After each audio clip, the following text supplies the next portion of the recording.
বেসামরিক বিমান চলাচল কর্তৃপক্ষের বিভিন্ন স্তরের কর্মকর্তাদের জন্য সিভিল এভিয়েশন একাডেমি কর্তৃক পরিচালিত ফাউন্ডেশন ট্রেনিং কোর্সের সনদ বিতরণ করা হয়েছে।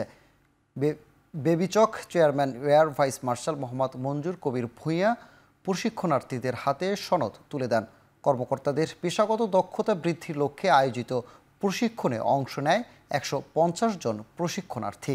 মঙ্গলবার সকালে সিভিল এভিয়েশন সদর দপ্তরে আয়োজিত এই অনুষ্ঠানে প্রশিক্ষণার্থীদের অভিনন্দন জানানো হয়।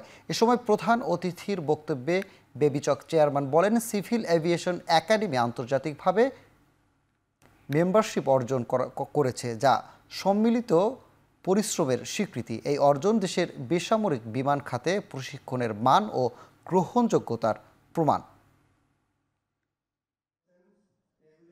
বিভিন্ন ধরনের কোর্স আমরা করিয়ে থাকি, কারণ আমাদের সিভিল এভিয়েশনের যে কোনো জায়গায় কাজ করতে গেলে কিন্তু আপনার সার্টিফিকেশন লাগে, নলেজ লাগে এবং সার্টিফিকেশন লাগে এবং ওজিটি করতে হয়, অন জব ট্রেনিং করতে হয়। শুধু ছোট একটা জিনিস বলি, বোর্ডিং ব্রিজ দিয়ে আমরা এয়ারক্রাফটে উঠি নামি, এই বোর্ডিং ব্রিজ যারা অপারেট করে তাদেরকে কিন্তু কোর্স আছে, তাদের কিন্তু অন জব ট্রেনিং আছে, সার্টিফিকেশন আছে, তারপরে only they can work there.